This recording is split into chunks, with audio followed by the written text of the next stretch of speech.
So hello.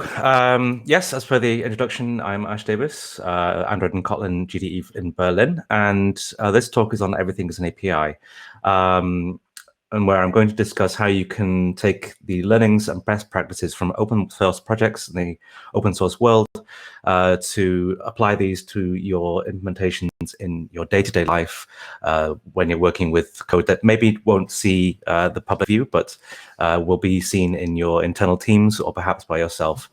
And it's primarily on the idea that what we define as an API, what you consider as an API, and what you think an API should do.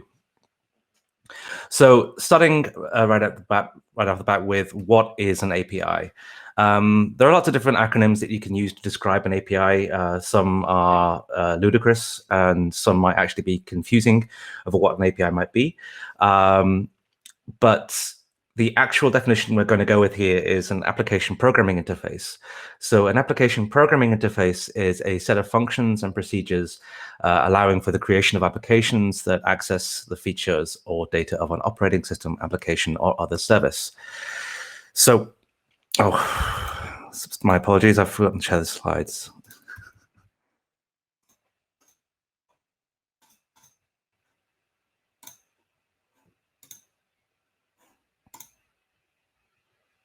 There we go. Sorry about that. So what is an API? So it's a set of functions allowing us to define the behaviors that we access a operating system, application, or other services. But it's essentially a communication, a method of communication of communicating between one behavior to another. Let me see if I can put this full screen.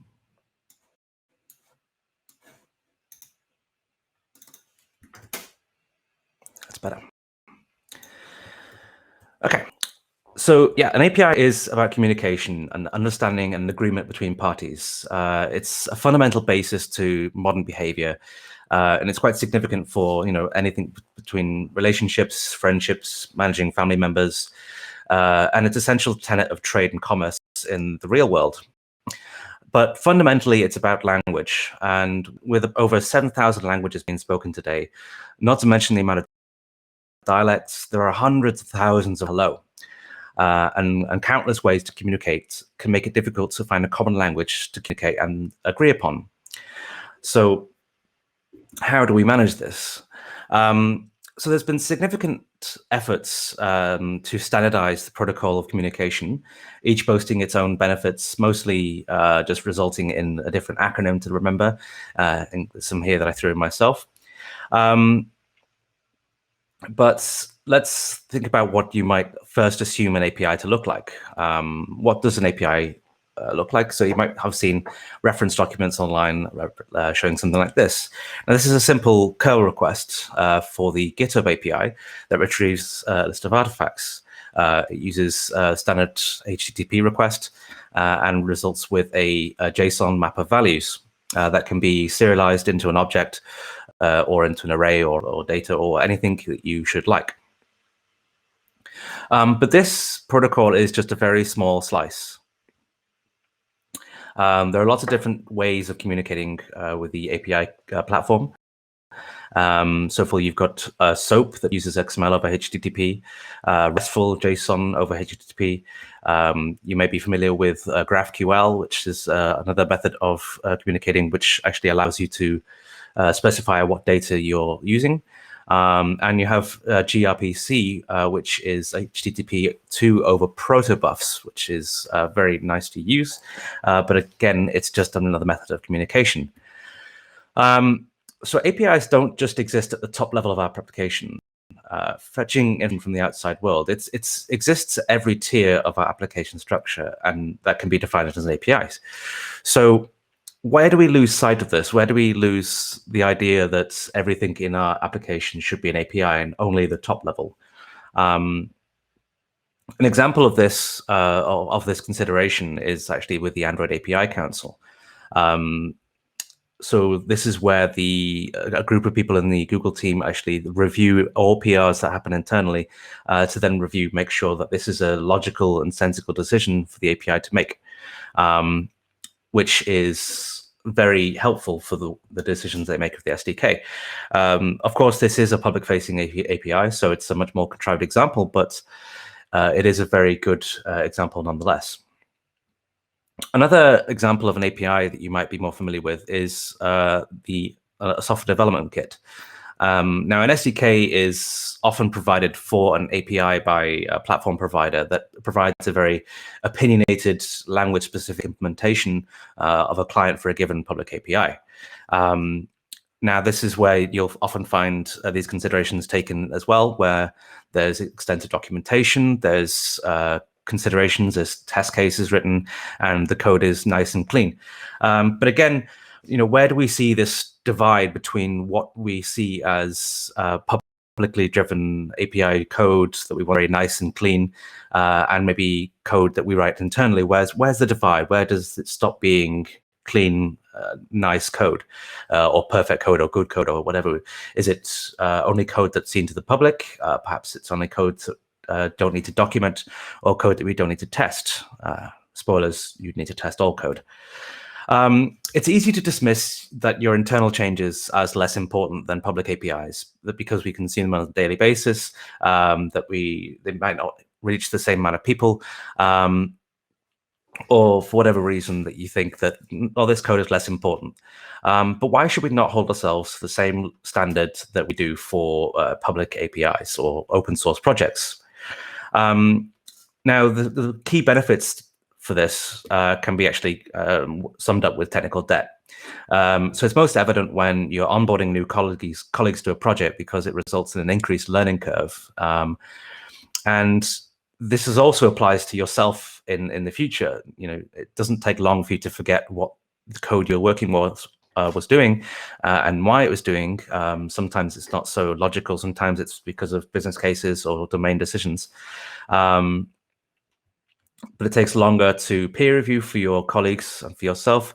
It's unpleasant to resolve if you need to come back to it, and have an increased risk of bugs. But most importantly, you have a slowed feature delivery. This is the best argument you can use for product owners or stakeholders for these considerations, is that it's going to slow down feature delivery. And you want to make sure that you have a nice cadence of feature production. So one of my favorite quotes for this is, debugging is like being the detective in a crime movie where you're also the murderer. It's quite apt and often quite accurate. So let's think about API decisions. There's no scenario where your code will not be seen by another person. It's always going to be consumed by another person. You're just going to have to deal with that. Technical debt is not unresolved or paid back. You might be familiar with this if you've seen to-dos or written to-dos in your application. It's very rare that you'll actually come back and can fix it, because you will have to work on the next feature or the next project. So try to avoid introducing these things in the first place, because it's not very likely that you're going to have to come back to them. Have respect for your colleagues as well. So consider how long it's going to take your colleagues and what considerations they're going to have to make when reviewing your code. And it's quite likely that they will actually pay that respect in kind when writing their own code. So not only do you help contribute to your team, but your team will then in turn contribute to you. Treat every line as a chance to improve. And I'd like to say as well, one consideration I like to make myself is test code should be also considered production ready. One comment I've heard from a colleague in the past was test code is simply production code that doesn't ship. There's no reason that your test code should be messier or any less clean than your production code. Another quote I quite like is to always code as if the who ends up maintaining your code will be the violent psychopath who knows where you live. Very important to keep in mind. Thankfully, we don't often work with violent psychopaths, but it's a good mindset to live in. So with all that in mind, let's think to ourselves, we all want to be good citizens. We all want to be good people. We all want to write excellent code. There are not many of us that are happy with writing terrible code. So what exactly does good code look like? Well, it's obviously easier said than done. Good code is not something that you can just simply, okay, I'm going to write good code today. It takes time, practice, and energy to think about. It's important to remember that there's no such thing as perfect code, because perfect is the enemy of good. This is also known as the perfect solution fallacy or nirvana fallacy. You will spend so much time trying to achieve perfect that you often skip good, and you end up taking too long. You miss the window for deployment, and you end up having bad results or negative net result. It can be a problem for API maintainers that if you're not actually making decisions. So focus on making it complete and compartmentalized. So done is okay. Work on making it better. So a French writer once said, a wise Italian once said that the best was the enemy of good, often known as the nirvana fallacy. So how can we achieve this while still writing good code? The key is to code progressively through abstraction. You want to keep your API services as small as possible so that you're exposing very little. Allow your room for change to compartmentalize and keep everything as close as possible so that if you need to change the implementation, you're not changing any public APIs, you're not then breaking any clients. Try not to expose behavior, keep things in black box type of thing, compartmentalized and kind of very, very hidden away as if you can. You should prefer interfaces. I mean, this is something we learn with Kotlin. So prefer interfaces over abstraction. Consider Yagni if the implementation is simple. So Yagni is you ain't going to need it. So if you end up writing interfaces, then only having one implementation called my interface implementation, it's perhaps a bit redundant. And think about different ways of naming it. Think about naming it more upon the behaviors or the functions that it's doing, or maybe the implementation or the dependencies that it's using. For example, you might have a client interface, one client that uses a local cache and one client that uses a remote API. So, one would be remote implementation, one would be local implementation. And of course, prefer composition over inheritance. This is really important to make use of Kotlin interface delegation. Use interface segregation principle. This is really important to ensure that your interfaces are granular and have very few responsibilities. If you're not familiar with interface segregation principle, this is the idea that a interface should only be doing a few tasks, so that should you need to implement this for another reason or another feature, you don't have to implement functions that are not relevant for your use case. But this basically boils down to the all-encompassing single responsibility principle. Only have one class or unit performing one feature. Now, some people have asked how to use documentation in this circumstance. Now, documentation can be useful in some very rare circumstances, but it's important to remember that written documentation ages poorly when compared to source code. It's very likely that you might have to come change the implementation of a class, but then you forget to update the documentation, or perhaps the documentation gets changed, or perhaps the documentation becomes stale because it was written for some weird caveat from backend that you had to kind of compensate for, but then updates their implementation, and then this is now resolved. So now you've got actually misleading information. So it can sometimes be useful if it's maintained. The key part there is if it's maintained. It really does need to be very, very diligent on that. Code should always be by default self-documenting. So ideally, documentation is actually redundant, since the code should be very clear about what it's doing. And if there is ever a case where it needs to be a bit more clear, or you need to add some more explanation, then you can do so with unit tests. Unit tests are a very good way of documenting domain behavior. You should always name considerably and with purpose. So be very clear about what the function is doing, and consider sources of code smell.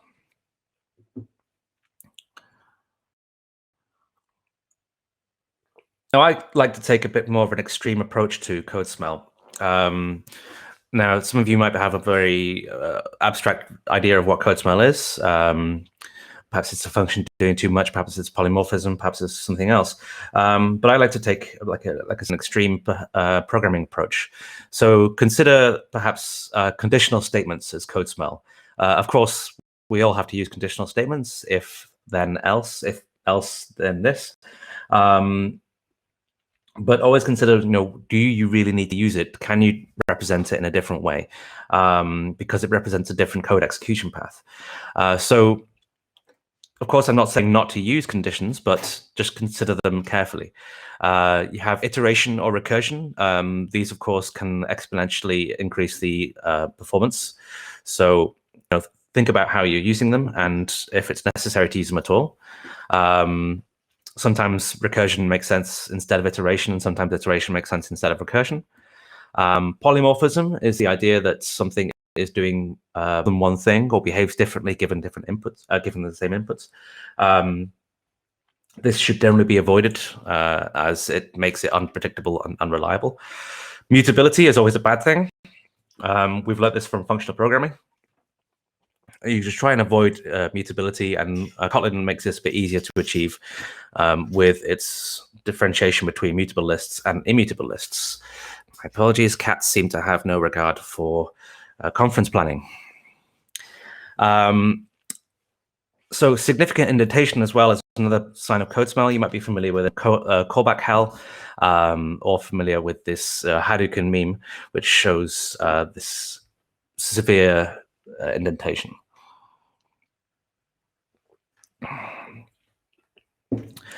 So there are two things that are hard in computer science: cache invalidation, naming things, and off-by-one errors.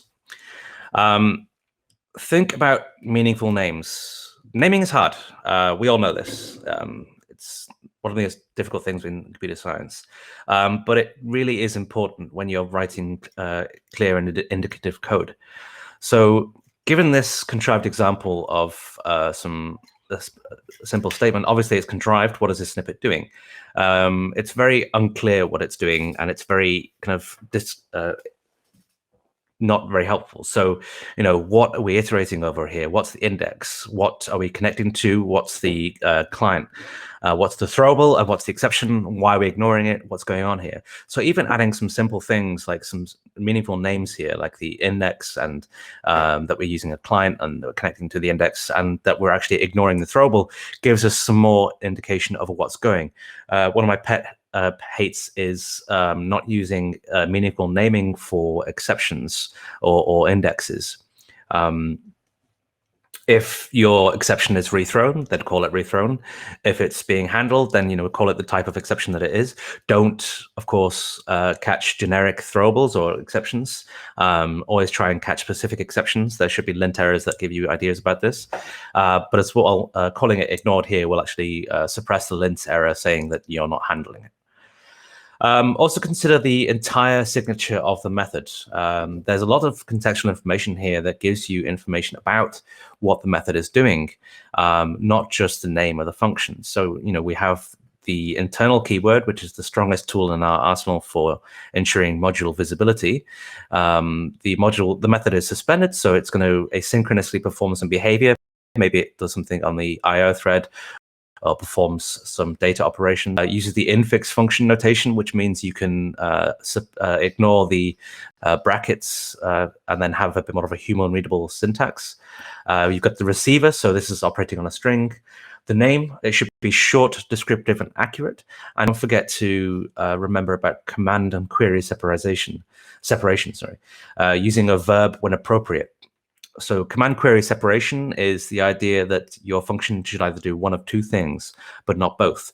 Either it is a command instructing your application to do something, and therefore will rarely have a return type, or a query in which it is returning a resource, which will have a return type, but it doesn't actually perform any modifications. Like I said, always use a verb and try to keep it short and succinct. You have the parameter information, which gives us informational additional context about the behavioral method, not just with the parameter type, but the name of the parameter as well. So you don't have to give any more information about this because it's very clear. And finally, the return type. If the return type, for example, were data or observable, we would know how to consume that. Or if it was a flow, for example. So the overall method signature gives us information about what we should assume about the behavior.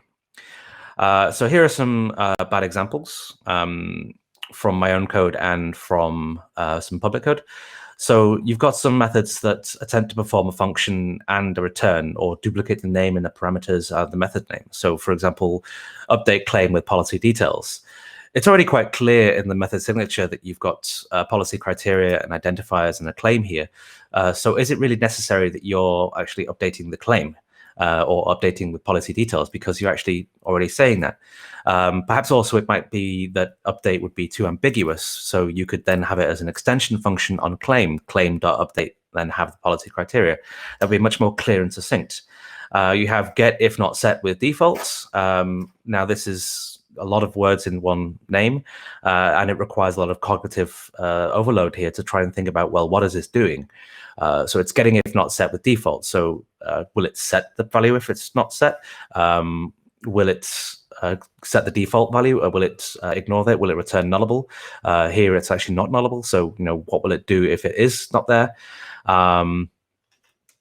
So it's a bit kind of unclear. You have compare and set, which is familiar from the atomic libraries, where it's doing two things in the same sentence, in the same method. Obviously, for the atomic libraries, it makes sense. But if you're doing this in your own code, perhaps think about whether it's necessary. And finally, is null or empty. Obviously used on strings, but it's using the or word to say that it's doing more than one thing or checking more than one thing. As I mentioned before about meaningful interface naming, think about if you only have one implementation, then is it really necessary that you're using an interface? Or perhaps you can give it a more meaningful name to describe the type of implementation. Is it local or remote? Much like Hungarian notation, this is an unwelcome relic of Java naming conventions. Be descriptive in its behavior. How does it differ from other implementations? Remember, even if you have a fake or a mock for testing, this is still an implementation, even if it doesn't end up in production. So you also have impure functions. So things like modification functions that might modify a scope around it and resulting in a non-deterministic state. It's hard to predict the behavior of these, and often runs into runtime complications with concurrency and predictability. It's hard to predict what's going on here because how many times has this function been invoked? You would expect a function to be pure in that given the same input, it would return the same output. Here, this is not the case because it is mutating the scope around it, therefore resulting in a incremental state. Another point I mentioned was interface composition. So of course, you should prefer interface composition over inheritance. Inheritance forces the consumer to use a base class, which can be problematic since it can expose protected behavior. It can force the user to override things that they don't want to. And there are limitations on extending abstract classes. For example, you can't use Kotlin interface delegation with abstract classes, and it can provide complications so that you can maybe the user has to extend their own abstract class, but then has to choose between their abstract class and your abstract class. Always prefer interfaces. A really good example that I'd like to show about interface abstraction and obfuscation of behavior through interface abstraction is from the Kotlin code library, the coroutine scope behavior. Now, the interface itself has only one coroutine only one value, which is the coroutine context. Very simple and very clear container.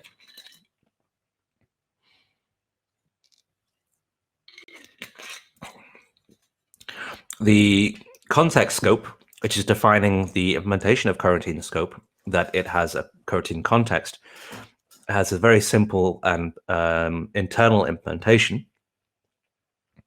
And the coroutine scope factory function here, you'll notice this is named the same as the interface with an uppercase letter. This is called the function syntax, and it's actually permitted as a code style, since it behaves exactly like a constructor.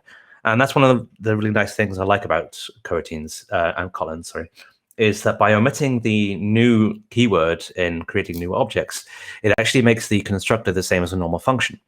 And with the constructor the same as a normal function, that means you can then define extension functions or top-level functions. So here you can see that the function is returning a coroutine scope, which is the implementation of the, which is the interface rather than the concrete implementation. The key benefit here is by using a top-level function instead of a constructor, is that the top-level function can return a different type than the constructor, whereas a constructor would have to return the concrete implementation. It can be quite powerful if you use it effectively. Another good way of resulting in good APIs is to democratize your API decisions. Though be careful with this, since you can with doing this too much and end up with decision paralysis. So democratizing it can result in impact analysis, risk containment. You rely on the scrutiny of peer review. You can also use a technique of mob programming, which is just a pair program technique with multiple people. Like I mentioned, the Android API Council is a good example of a democratic API decisions. And one example that I had in my previous company was having guild meetings. Guild meetings would be where we would meet up every 2 weeks. All members from all Android teams would then sit together and discuss any changes they would like to make. For example, it could be introducing a new library, updating to an alpha version of this other library, perhaps deciding to modularize or abstract behavior in one of the new features or one of the core foundation libraries. These discussions allow you to make more logical, higher decisions. So I'll be remiss if I did not address the elephant in the room. Speaking about so much about API design, it would be important to discuss about one of the key benefits of this, and that is modularization. Modularization is a hot topic in the last few years in Android development, and it's a key aspect about refactoring and architecting Android applications. And I will often hear from people about how many hundreds or even thousands of modules they have in their application. So combined with internal, this plays a really key role in effective API design. Most importantly, because it allows for incremental compilation and compilation avoidance. So you can use modularization concurrency. This is allowing us to compile each module concurrently, where dependencies are properly structured greatly to which greatly improves build time. It's important to remember where the gains are. Overall, clean builds may be longer than a single build, but cached incremental compilations are how we benefit. Changing only small sections of a code or small sections of an implementation hidden behind an API interface abstraction means that you might not have to actually recompile all the surrounding modules or the consumers of this. Something that you should be using already, if not, I really recommend you take a look into it, is the Gradle build cache. You can make use of Gradle Enterprise, which is really useful since it makes your build scans available on a server where your developer team can go and take a look into any bottlenecks or any problems that you're having, so you can improve your builds, and also provides a build cache, so that if you have a good internet connection, it can be quicker for you to download an artifact from a module build instead of having to build it locally. And you can always check and identify where the bottlenecks might be. But of course, with everything, there are pitfalls. Gradle incremental compilation and compilation avoidance can be broken by configurations. The downside is that incremental compilation and compilation avoidance can be broken with a negative net result, so it can make your builds longer. Usually this can be resolved with an effective Gradle scan, but it's something to look out for. So things can be going wrong, such as misaligned product behaviors, misbehaving dependencies, or incorrect configurations. The best way or your best tool for finding out what might be causing these is by doing a Gradle scan. You can perhaps do a Gradle build, sorry, a clean build with a scan enabled, and then repeat the same build with the scan and see which tasks were recompiled. Since if no code changed, then no code should need to be recompiled. If you're seeing things being recompiled or tasks being re-executed, then you can check why that's happening, and then that can be a candidate for optimization. So, of course, we're all human. We know what good code might be and how to write good APIs, but we're all human. Mistakes can happen, and it's important not to beat yourself up about it. You can't progress without the potential for risk. We're going to have this, so you can use annotations, for example, deprecated reason, and you can even make your own annotations. So deprecated annotation provides some information about why this might have been deprecated, how you can replace it, and the deprecation level. Deprecation level is really useful here, since you can not only provide a warning but actually fail a build if this is used, and force the consumer to either change or to suppress. You can also use requires opt-in. This is used widely in the Kotlin codebase for experimental or incubating features. And you can say that it requires the user or the consumer to then explicitly opt in, making them consider, is this something I want to use? Further, you can make your own annotations which extend from these. One example I've used is a technical debt. This is sort of a replacement for the to-do comment, but it makes your developers think about why a to-do is necessary. What's the indication and what's the reason for it? And you can also then use it to apply a Jira ticket or a ticket on your preferred task management platform, so that it's actually given some representation on another platform. So it's not just visible to developers, but perhaps it's also visible to stakeholders. And finally, when an annotation I used when migrating from Java to Kotlin, visible for modularization. This would be so that you could use some code where it needed to be refactored in different places. Very similar to the visible for testing annotation, but then would be temporary and gives indication and context. One of the great things about the deprecated annotation, and you can see an example here with the RX completable, is that you can provide a block. This is really, really very useful, since it allows the consumer and your developers to, do the option enter in IntelliJ, and you can instantly migrate. It's providing very useful migration tools, and you can use this extensively yourself. So with this in mind, don't let decision paralysis stop you decisions letting you go forward. The worst decision is a decision that's not made in time. Perhaps you miss the opportunity for deployment. You take too long, and you miss the market window. And these things can be extremely detrimental to your product impact. So in conclusion, what can we say that good code is? Is good code that documents self? Is it code that can be changed easily? Is it perhaps easily or readily maintainable? Or is it code that follows all the design principles of solid design? I would argue that good code is code that can be easily deleted. Good code that is sufficiently abstracted and therefore can be deleted easier. Of course, it's much easier said than done, but if you abstract your implementations behind solid APIs, then it makes it much easier. Modularization helps with this, as code must be interfaced. Finally, a quote that epitomizes this is Every line of code is written without reason, maintained out of weakness, and deleted by chance. That's very astute, I believe. Add some further reading. So there's the explicit mode for library authors. This is really useful, making sure that you have to explicitly provide the public interface, public internal or private modifiers. You have two hard things, which is naming functions on the Martin Fowler blog. One of my preferred annotation guides. It is a satirical article, so don't take it seriously, but the annotated program from Chet Haas. Poorly named variables and some more documentation about modularization and how IT departments have become big fans of API-first strategies.